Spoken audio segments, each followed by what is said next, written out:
وبما أني قادري أقول أدرك عبدك جيلاني أدرك عبدك جيلاني. رفیقان محترم، قرآن پاک میں اللہ تبارک و تعالی ارشاد فرماتا ہے اطیعوا اللہ و اطیعوا الرسول و اولی الامر منکم. اے مسلمانوں، تمہیں دین کے معاملے میں کیا کرنا ہے، شریعت کے مسائل میں تمہیں کیا کرنا ہے. اسلام نے ہمیں اگرچہ آزادی دی مگر اتنی آزادی نہیں دی کہ آدمی جو چاہے کرے، آدمی جیسے چاہے رہے. کہتا تو ہے انسان میری طبیعت ہے، میری مرضی ہے، میں جیسے چاہوں رہوں، میں جو چاہوں بولوں، لیکن شاید اسے یہ معلوم نہیں ہے کہ قرآن پاک کا فرمان ہے الیوم نختم علی افواہہم وتکلمنا ایدیہم وتشہد ارجلہم بما کانوا یکسبون. قرآن فرماتا ہے اے بڑی بڑی زبانیں نکالنے والے، زبان درازی کرنے والے، اسلام کے خلاف بکواس کرنے والے، احکام شریعت پر تبرہ کرنے والے، آج تیری زبان لمبی ہے تو چار لوگوں میں اپنی لمبی زبان کا تو مظاہرہ کر لے، لیکن قیامت کے دن کیا ہوگا؟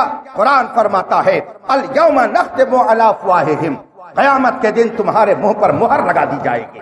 اب وہاں پہ چرب زبانی نہیں چلے گی، وہاں پر طلاقت لسانی سے کام نہیں چلے گا، وہاں پر اپنی زور آوری سے تم کچھ نہیں کر سکتے ہو. اس دن تو تمہاری زبان پر تالا لگ جائے گا، اور پھر ہوگا کیا؟ نختم علی افواہہم، منہ پر تالا لگے گا. وتکلمنا ایدیہم، اللہ فرماتا ہے اس دن میں تمہارے ہاتھ کو طاقت دے دوں گا تو یہ تمہارا ہاتھ مجھ سے بات کرے گا. اللہ فرماتا ہے وتشہد ارجلہم، اور اس دن میں تیرے پیر کو بولنے کی طاقت دے دوں گا تو تیرا پیر میرے سامنے گواہی دے گا جو کچھ تم نے کیا ہے. اب زبان سے کہہ کر کے تیری زبان درازی وہاں نہیں دکھائی جائے گی، بلکہ منہ پر تالا لگا دیا جائے گا اور ہاتھ پیر سے گواہی دلوائی جائے گی کہ تم نے اپنے ہاتھ سے کتنوں پر ظلم کیا ہے، تم نے اپنے ہاتھ سے کتنے لوگوں کا غلط مال کھایا ہے، تم نے اپنے ہاتھ سے کتنے لوگوں کی چوری کی ہے، تو نے اپنے ہاتھ سے کتنے لوگوں کے مال پر ڈکیتی ڈالی ہے، اپنے ہاتھ سے تو نے کتنی بار شراب پی ہے. یہ سب تیرا ہاتھ گواہی دے گا. اور کہاں کہاں تو پیر سے چل کر کے گیا ہے، کس کے ظلم و ستم کا سہارا تو بن کر کے ظالموں کا ساتھ تو نے پیروں سے چل کر کے دیا ہے. کس شراب خانے میں گیا ہے، کس قہوہ خانے میں گیا ہے، کس جگہ تو نے جا کر کے سنیما دیکھا ہے اپنے پیروں سے چل کر کے. منہ کچھ نہیں بولے گا. تشہد ارجلہم، یہ سب تیرے پیر گواہی دیں گے. یہ قرآن فرماتا ہے اور ساری دھما چوکڑی ٹوٹ جائے گی.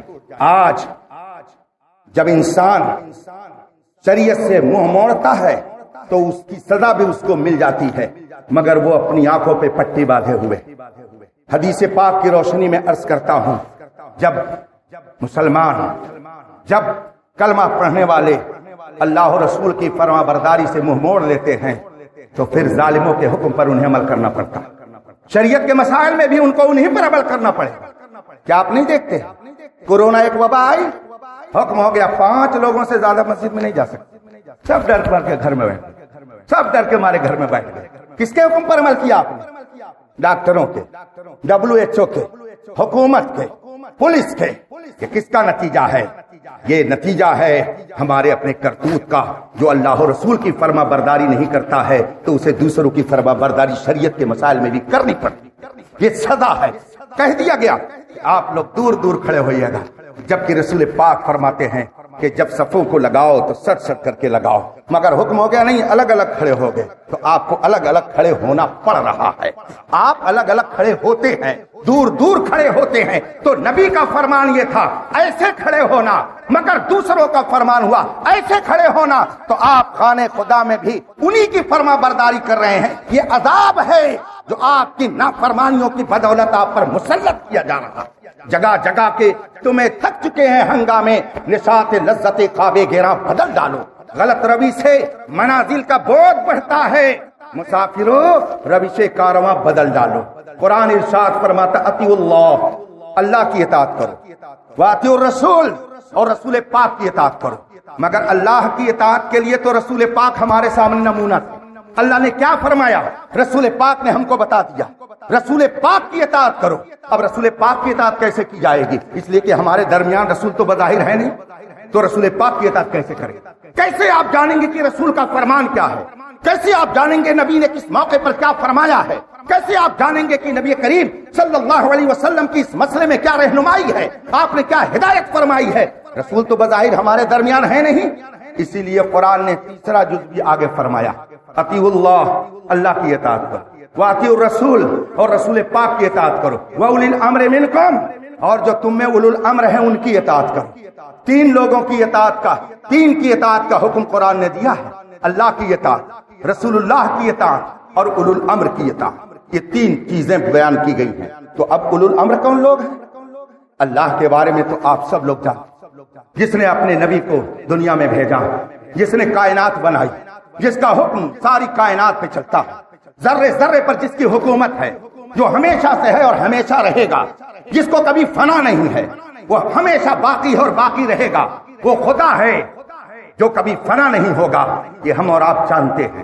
خدا کے احکام کو رسول پاک نے ہم تک پہنچایا، رسول پاک صلی اللہ علیہ وسلم نے خدا کے پیغام کو ہم تک پہنچایا، بتایا، تو ہم نے اللہ کے پیغام کو رسول پاک کے ذریعہ جانا. تو اللہ کی اطاعت ہم نے کی رسول پاک کے ذریعہ. اب رسول پاک کی اطاعت کرنی ہے تو کس کے ذریعہ کی جائے گی؟ کس کے ذریعہ رسول پاک کی آپ اطاعت کریں گے؟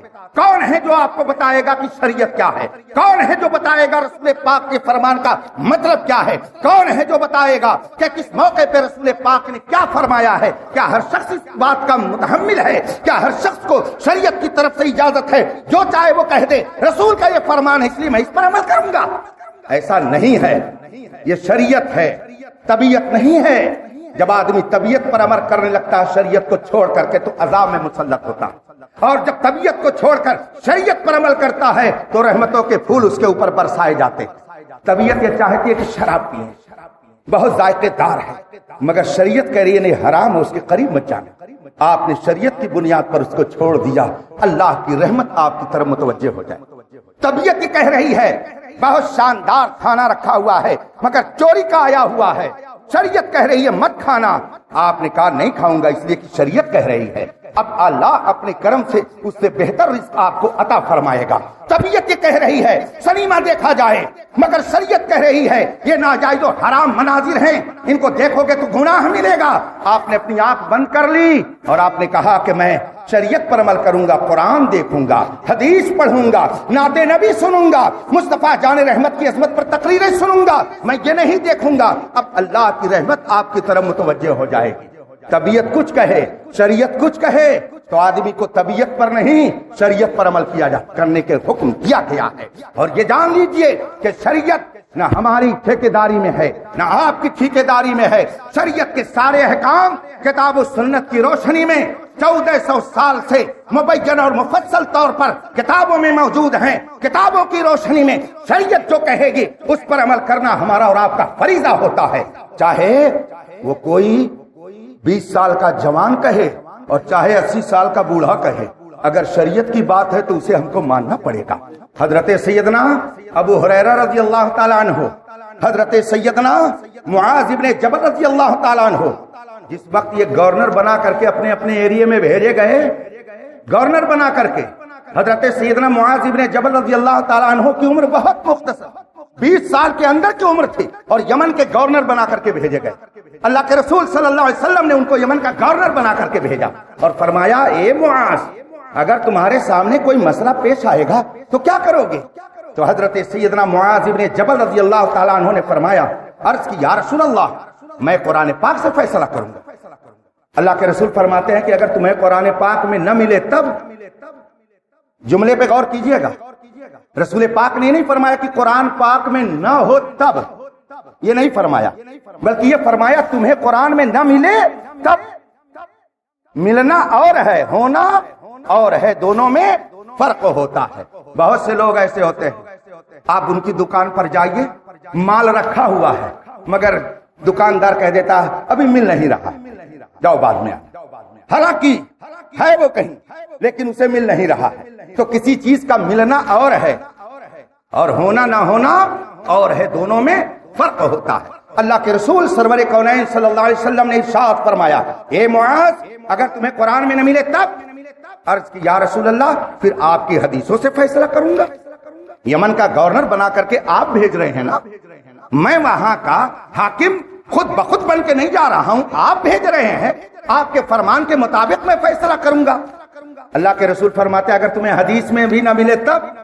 عرض کی یا رسول اللہ پھر قرآن اور حدیث کو سامنے رکھ کر کے اور دونوں کی روشنی میں فیصلہ کروں گا۔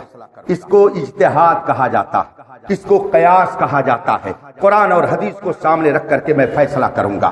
اللہ کے رسول صلی اللہ علیہ وسلم نے یہ نہیں فرمایا کہ تم قرآن و حدیث کو سامنے رکھ کر کے اپنی طبیعت سے نکالو گے، اس کا کوئی اعتبار نہیں ہوگا۔ فرمایا اللہ کے لیے حمد ہے، اس کا شکر ہے کہ جس نے میرے قاصد کو یہ توفیق دی ہے کہ وہ قرآن سے بھی فیصلہ کرے گا، حدیث سے بھی فیصلہ کرے گا، اور جب کوئی نیا مسئلہ آئے گا تو قرآن و حدیث کو سامنے رکھ کر کے فیصلہ کرنے کی صلاحیت رکھتا ہے۔ حضرت سیدنا معاذ ابن جبل یمن کے گورنر بنا کر کے تشریف بھیجے گئے اور آپ نے وہاں پر الحمدللہ اسلام کے احکام کو لوگوں تک پہنچائے۔ اس سے پتہ یہ چلا کہ شریعت مطہرہ جو کہے اگرچہ طبیعت اس کے خلاف ہو مگر حکم شریعت کو ماننا یہ ہماری اور آپ کی دینی ذمہ داری ہے۔ بہت سے لوگ کہتے ہیں ہماری سمجھ میں بات نہیں آتی۔ آپ کی سمجھ ہی کتنی بڑی ہے، آپ کی سمجھ ہی کتنی بڑی۔ پورا قرآن جانے دیجئے، صرف سورہ فاتحہ الحمد سے لے کر بسم اللہ سے لے کر کے والضالین تک کتنے لوگ بیٹھے ہوئے ہیں، میں علماء کی بات نہیں کرتا جو اسے موجود، کتنے لوگ بیٹھے ہوئے ہیں، مگر ایک شخص بتا دے کہ مجھ کو سورہ فاتحہ کی تفسیر اور اس کا ترجمہ زبانی آتا ہے، بتا دے ذرا کوئی۔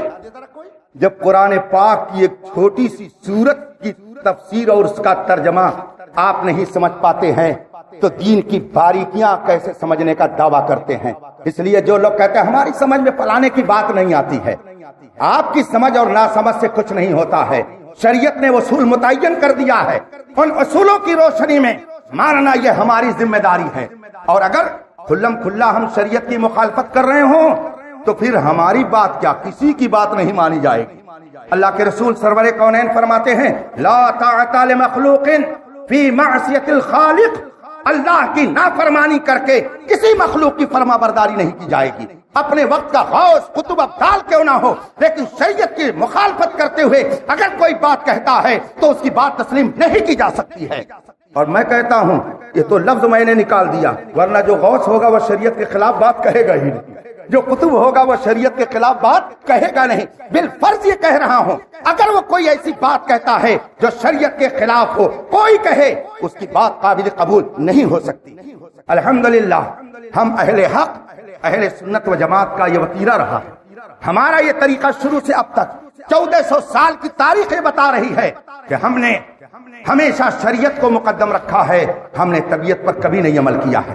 اہل سنت کے سب سے بڑے پیروکار، سب سے عظیم سپہ سالار، پوری دنیا اسلام کے سب سے عظیم تاجدار حضور سیدنا صدیق اکبر رضی اللہ تعالیٰ عنہ ہیں، نبی کریم صلی اللہ علیہ وسلم کے سب سے چہیتے مرید، سب سے چہیتے خلیفہ، سب سے چہیتے شاگرد، سب سے زیادہ قریب، بلکہ نبیوں کے بعد رسولان ملائکہ اور رسولان انسان کے بعد سب سے افضل انسان حضرت سیدنا صدیق اکبر ہیں۔ مگر جب ان کے بیٹے نے ایک موقع پر کہا ابا جان فلاں موقع پر آپ میری تلوار کے نشانے میں کئی بار آئے تھے اور کئی بار میرا وار آپ پر تیار تھا، لیکن پھر دل میں محبت آ جاتی تھی کہ آپ میرے باپ ہیں۔ اللہ کے رسول صلی اللہ علیہ وسلم کی صحبت کی برکت دیکھیے، حضرت سیدنا صدیق اکبر فرماتے ہیں اس وقت تم کافر تھے تو تمہارا کفر تھا جس کی بنیاد پر تمہیں باپ کی محبت بار بار یاد آ جا رہی۔ خدا کی قسم اگر میں ہوتا اور میری تلوار کے نشانے میں تم آتے تو میں یہ نہیں سمجھتا کہ تو میرا بیٹا ہے، میں یہ سمجھتا کہ تو میرے رسول کا دشمن ہے، اس لیے میں تیرے جسم سے تیری گردن کو فوراً جدا کر دیتا۔ یہ شریعت ہے اور وہ طبیعت ہے، طبیعت پر چلنا یہ ایمان والوں کی بات نہیں ہے، طبیعت پر چلتے وہ لوگ ہیں جو شریعت سے بیگانہ ہوتے ہیں. الحمدللہ ہم اور آپ شریعت کے ماننے والے ہیں. شریعت طبیعت کا نام نہیں ہے، اللہ رسول کے فرمان کا نام ہے.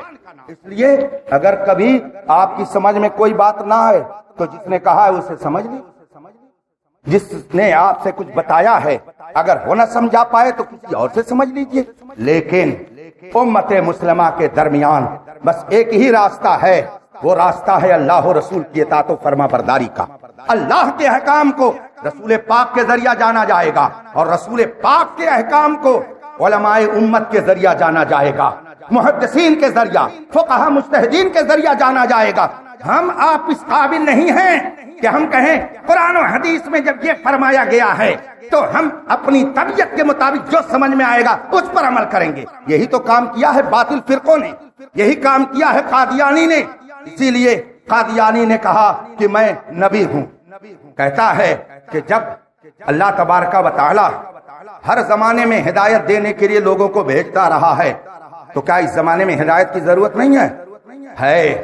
تو جب زمانے میں ضرورت تھی رسول پاک کی تو رسول پاک کو بھیجا. اس زمانے میں ہدایت کی ضرورت ہے تو میں آ گیا. چنانچہ غلام محمد قادیانی نے اپنے آپ کو نبی کہہ دیا. مرزا غلام احمد قادیانی نے نبوت کا دعویٰ کر دیا، نبی بن بیٹھا، اور اس کے ماننے والے پوری دنیا میں پائے جاتے ہیں. خود ہندوستان میں کیڑے مکوڑوں کی طرح پھیل رہے ہیں. یہ وہی طبیعت تھی جس پر شیطان نے اسے ابھارا اور نتیجہ یہ ہوا کہ ایک ٹولی بنا کر کے امت مسلمہ میں انتشار پیدا کر دیا. رفیقان محترم، میری یہ بات ذرا لمبی ہو گئی لیکن سبب کیا ہے وہی کہتا ہوں جو دل پر گزرتی ہے. رفیقان محترم معاف کیجیے گا، مجھے تھوڑی دیر کے لیے آپ سے معذرت طلب کرنی پڑ رہی ہے.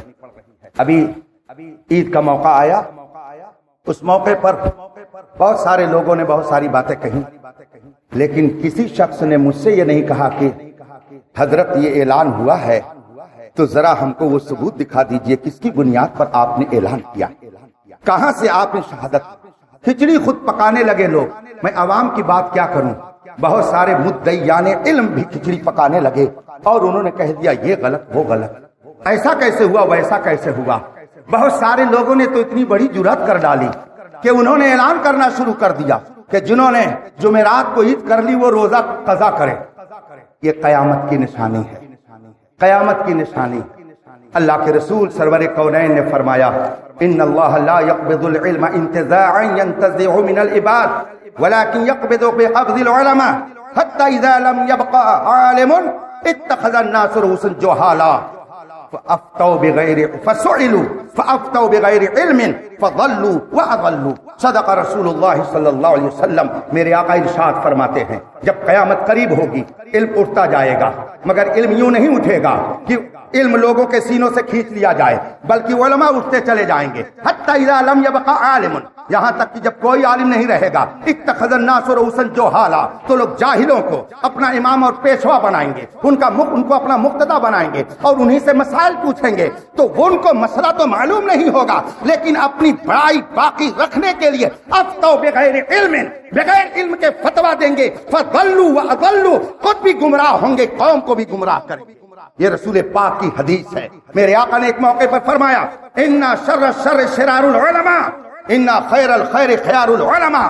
دنیا کے اندر جتنی اچھی چیزیں ہیں، جتنی بری چیزیں ہیں، ان سب میں سب سے بری چیز برے علماء ہیں، اور دنیا میں جتنی اچھی چیزیں ہیں ان سب میں سب سے اچھی چیز اچھے علماء ہیں. اس لیے کہ جب علماء بگڑتے ہیں تو تنہا نہیں بگڑتے ہیں، خود بھی ڈوبے ہیں تم کو بھی لے ڈوبیں گے.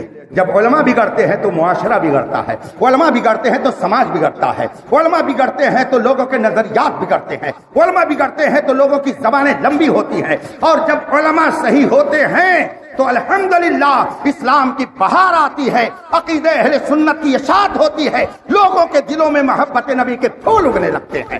رفیقان محترم، یہ مسئلہ میں تو چھیڑتا ہی، بات آئی گئی ختم ہو گئی. ہم تو بتانے کے ذمہ دار، عمل کرانا ہماری ذمہ داری نہیں، بتانا ہمارا کام. جب بھی ہم یہاں آتے ہیں شریعت کے احکام آپ کے سامنے رکھتے ہیں، لیکن کیا ہاتھ پکڑ کر کے ہمارے اوپر یہ لازم ہے کہ چل کر کے آپ اس کا پابند کریں؟ یہ تو آپ بھی دیکھ رہے ہیں کہ جب درہ پڑتا ہے تب لوگ عمل کرتے ہیں، اور وہ ہمارے پاس ہے.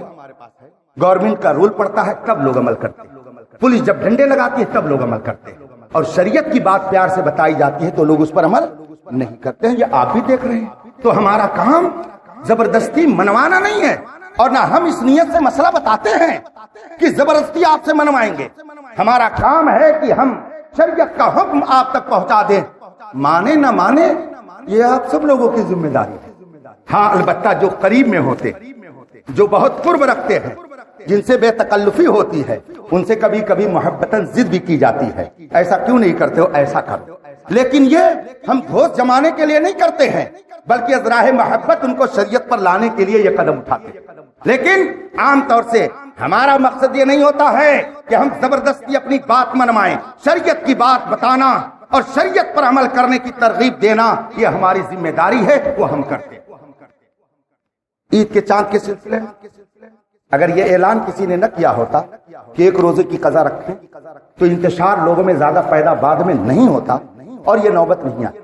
میں اس پہ کچھ کہنا نہیں چاہتا تھا، بات آئی گئی ختم ہو، لیکن جو لوگ شہر میں آج تک کچھ کام نہ کر سکے، ایک سنی کو سنیت پر بھی باقی نہیں رکھ سکے، جن لوگوں نے صرف اپنی نوکری بچانے کے لیے کبھی حق بات نہیں کہی، وہ لوگ شریعت کے مقابلے میں آ گئے۔ ہم یہاں یہ نہیں دیکھتے ہیں کہ سنی ہے کہ وہابی دیوبندی، حق اور باطل اگر ہے تو حق کا اظہار کرنا یہ ہماری ذمہ داری۔ کوئی یہ نہ کہے کہ انتشار پیدا ہو رہا ہے، انتشار وہ پیدا کرتے ہیں جو شریعت کے خلاف بات کرتے ہیں، ہم تو وہ بات کہتے ہیں جو شریعت کہتی ہے۔ کچھ لوگوں نے چاند کے مسئلے کو لے کر کے ہم کو تو نشانہ بنایا۔ ہندوستان کی سب سے بڑی عالمی شخصیت، علم و فضل میں پورے ہندوستان میں اس کا کوئی جواب نہیں، علم حدیث میں اس کا پایہ اتنا بلند ہے، پوری جماعت اہل سنت میں کوئی اس کا مقابل نہیں ہے، فن فقہ میں وہ ایسا دور رس رکھتا ہے شعور کہ جب علماء بیٹھتے ہیں تو وہ جب فقہی گتھیاں سلجھاتا ہے تو لوگ حیران و پریشان ہو جاتے ہیں کہ اللہ اکبر، یہ 80 سال کی عمر میں اس قدر قوت حافظہ رکھنے والی ذات، یہ اللہ کی امانت، اللہ کی نعمت ہے۔ ایسے لوگوں کو جب لوگ منہ چڑھائیں، ایسے لوگوں پر تبرہ کریں تو اہل حق کی ذمہ داری ہے کہ ان کا دفاع کریں۔ پورے ہندوستان کی سب سے بڑی شخصیت کا نام اس وقت شہزادے صدر الشریعہ، محدث کبیر، سلطان الاساتذہ علامہ ضیاء المصطفیٰ صاحب قبلہ قادری دامت برکاتہ العالیہ ہے، جو ہندوستان کے نائب قاضی القضات ہیں۔ آپ اور حضور تاج الشریعہ علیہ رحمت و رضوان، جو پوری دنیا میں مذہب حق کی اشاعت کے لیے دن رات ایک کیے ہوئے تھے، حضور تاج الشریعہ رحمت اللہ تعالی علیہ فرماتے تھے کہ علامہ ضیاء المصطفیٰ قادری یہ تنہا ایک فرد کا نام نہیں ہے، یہ تنہا ایک انجمن کا نام ہے، علم کی ہمیں اکیڈمی کا نام ہے۔ جامعۃ الرضا کے اسٹیج پر لاکھوں کے مجمع میں ان کی حفاظت کے لیے دعا کرتے ہیں۔ آج بھی میں کہتا ہوں پورے ہندوستان میں حضور محدث کبیر جیسا محتاط عالم کوئی دوسرا ہو جو اس عمر کا ہو، 88 سال کی عمر کو پہنچنے کے باوجود مسائل شریعہ کو سلجھانے کے لیے جو دن رات ایک کیے رہتا ہو، اگر کوئی آپ کے درمیان ہو تو میرے سامنے لے کر کے آئیے۔ ایسی ذات کو نشانہ بنایا جاتا ہے کہ انہوں نے جھوٹ گواہی لی ہے، معاذ اللہ رب العالمین، توبہ استغفر اللہ۔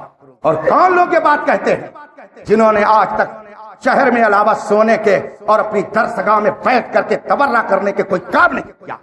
وہ لوگ اس طرح کی باتیں کرتے ہیں۔ جب وہ لوگ کریں گے تو عوام کی زبان کھلے گی، تو سب کی ذمہ داری انہی کے سر جائے۔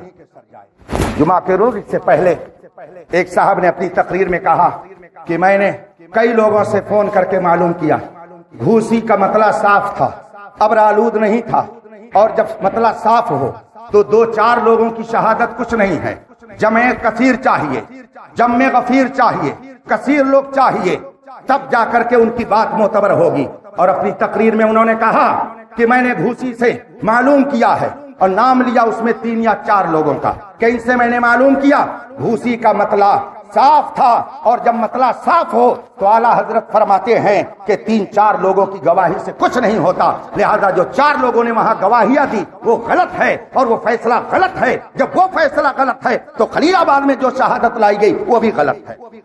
دل کے ففولے جل اٹھے، سینے کے داغ سے اس گھر کو آگ لگ گئی، گھر کے چراغ سے۔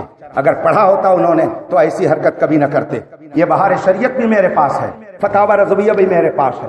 اللہ کے کرم سے بارش رحمت ہو رہی ہے. آپ لوگ اطمینان سے, بڑے سکون اور اطمینان سے میری باتوں کو سنیے گا تاکہ آپ مسئلہ سمجھ سکیں. اور جو لوگ اس طریقے کی باتیں کرتے, میں نہیں چاہتا تھا کہ ان کا علمی قدر ناپوں کہ وہ کس قد کے ہیں علمی اعتبار سے, لیکن جب ہمارے اکابر کے خلاف اس طرح سے جھوٹ باتیں پھیلائی جائیں گی قوم میں, تو وہ کسی طبقے سے تعلق رکھے اسے برداشت کبھی نہیں کیا جا سکتا ہے. انتشار پیدا کرنا, قوم کے اندر الجھاؤ پیدا کرنا, یہ علماء حق کی شان نہیں ہوتی ہے. یہ بدعقیدوں کا طریقہ ہے جس پر کچھ لوگ اپنے بھی چلنے کا کام کر رہے ہیں. یہ میرے پاس بہار شریعت, اتفاق سے اس کے بھی مصنف اور رائٹر حضور محدث کبیر کے والد گرامی گویا صدر الشریعہ علامہ امجد علی صاحب رحمۃ اللہ تعالی علیہ کے شہزادے ہیں محدث کبیر علامہ ضیاء المصطفیٰ صاحب. ان کو گویا بہار شریعت یاد نہیں جو گھر میں لکھی گئی ہے, باپ نے لکھی ہے. اور مجھے خود محدث کبیر نے بتایا کہ جب میرے ابا جی گھوسی میں بیٹھ کر کے بہار شریعت لکھتے تھے تو جتنا لکھتے تھے میری والدہ اس کو یاد کر لیتی تھی زبانی, اور آ کر کے ہم لوگوں کو وہ مسائل میری والدہ بتایا کرتی. جس کے علم و فضل کا اور جس کی دینداری کا یہ علم ہو, اس پر ایسے لوگ نکتہ چینی کریں جو کبھی مسجد کے مصلی کے بھی کھڑے ہونے کی صلاحیت نہیں رکھتے, ایسے لوگ تبرہ کریں. یہ بہار شریعت میرے ہاتھ میں, اور جو مسئلہ چاند کا ہے میں اس کی وضاحت کر دوں تاکہ آپ لوگ اگر کسی شک و شبہ میں مبتلا ہیں تو آپ اس کو اپنے ذہن سے نکال دیں. مسئلہ سن لیجیے, بہت غور سے سنیے گا. چاند کے سلسلے میں رمضان کا مسئلہ الگ ہے اور 11 مہینے کے چاند کا مسئلہ الگ ہے. پہلی بات, رمضان کے چاند کا مسئلہ الگ ہے اور 11 مہینے کے چاند کا مسئلہ الگ. ایک بات. اور دوسری بات آپ یہ سمجھ لیجیے, مطلع صاف ہونا اور چیز ہے اور آسمان کا صاف ہونا اور چیز, دونوں میں فرق ہے. مطلع کا مطلب ہوتا ہے چاند کے طلوع ہونے کی جگہ جہاں سے چاند نکلے, اور آسمان کے صاف ہونے کا مطلب یہ ہے کہ کہیں بھی آسمان صاف ہو. تو مطلع کا صاف ہونا اور ہے اور آسمان کا صاف ہونا اور, یہ فرق ہے. اگر چاند کا مسئلہ آ جائے 29 شعبان ہو, 29 شعبان ہو, رمضان کا چاند دیکھنا, اب یہ دیکھا جائے گا کہ مطلع صاف ہے کہ نہیں. اگر مطلع صاف ہے, وہاں پہ بادل نہیں ہے اور چاند رمضان کا دیکھنا ہے, 29 شعبان کو چاند دیکھا جا رہا ہے, مطلع صاف ہے.